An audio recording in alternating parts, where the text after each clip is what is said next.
యాదాద్రి భువనగిరి జిల్లా కలెక్టర్ హనుమంతరావు తెలంగాణ ముఖ్యమంత్రి రేవంత్ రెడ్డి ఆదేశాల మేరకు మాజీ డీఎస్పీ నళినిని కలిశారు. ప్రభుత్వం ఆమెకు సహాయం చేయడానికి సిద్ధంగా ఉందని, ఆమె సర్వీసు సమస్యలను నిబంధనల ప్రకారం త్వరలో పరిష్కరిస్తామని సీఎం ఇచ్చిన సందేశాన్ని కలెక్టర్ నళినికి తెలియజేశారు. అయితే కలెక్టర్ ఆమెను కలవడానికి ముందు డీఎస్పీ నళిని ఒక ప్రకటన విడుదల చేశారు. అందులో ఆమె సీఎం రేవంత్ రెడ్డి తనకు ఆశ కల్పించినప్పటికీ తాను రాసిన 16 పేజీల లేఖను ఆయన పట్టించుకోలేదని ఆవేదన వ్యక్తం చేశారు. తెలంగాణ డీజీపీని కలవమని సీఎం సూచిస్తే వెళ్లి కలిశానని, తనకు రావాల్సింది అడిగాను తప్ప భిక్ష అడగలేదని తెలిపారు. తెలంగాణ ఉద్యమం కోసం 2011లో ఉద్యోగానికి రాజీనామా చేశానని, ఆ తర్వాత తనను సస్పెండ్ చేశారని, అప్పటి నుంచి తనకు రావాల్సినవి పొందడానికి ఎదురు చూస్తానని ఆమె చెప్పుకొచ్చారు. కాగా గత కొంతకాలంగా తీవ్ర అనారోగ్యంతో బాధపడుతున్న నళిని సోషల్ మీడియాలో తన మరణ వ్యాంగ్మూలం అంటూ ఒక ప్రకటనను విడుదల చేశారు. అందులో ఆమె తెలంగాణ ఉద్యమంలో తన పోరాటాన్ని గుర్తు చేసుకుంటూ తనకు రావాల్సినవి ఇవ్వాలని కూడా ప్రభుత్వాన్ని కోరారు.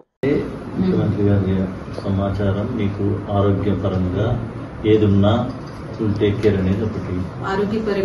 లెట్ మీ కంప్లీట్ అంటే ఇంతకుముందు ఏదైనా ఎక్స్పెండిచర్ ఆరోగ్య విషయం అయితే ముఖ్యమంత్రి గారికి కానీ పైన తెలియదు.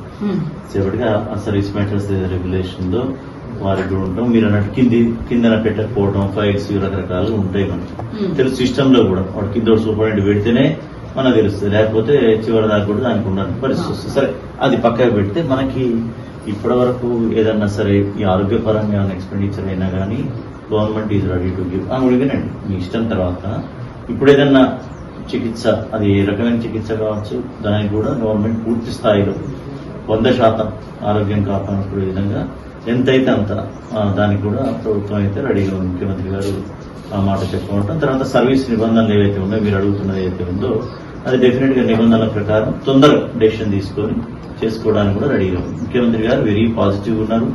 అంటే ఇక రావటం తెలంగాణ వారికి ఉండేటటువంటి ఇది పరిస్థితి, తర్వాత రాగానే మొత్తం ఇష్యూస్ సెటిల్ చేసుకోవడాలు, అవన్నీ total development and welfare activities, assurances, వీటిల్లో మీ తెలియదు కాదు మన స్థాయిలోనే ఇంత ఉందంటే ఇంకా రాష్ట్ర స్థాయిలో ఉంటుందని అట్లని మీరు విస్మరించిందా అది అనే ఉద్దేశం పక్కన పెడితే వారైతే ఫెయిర్ గా ఉన్నారు, పాజిటివ్ మోడ్ లో ఉన్నారు.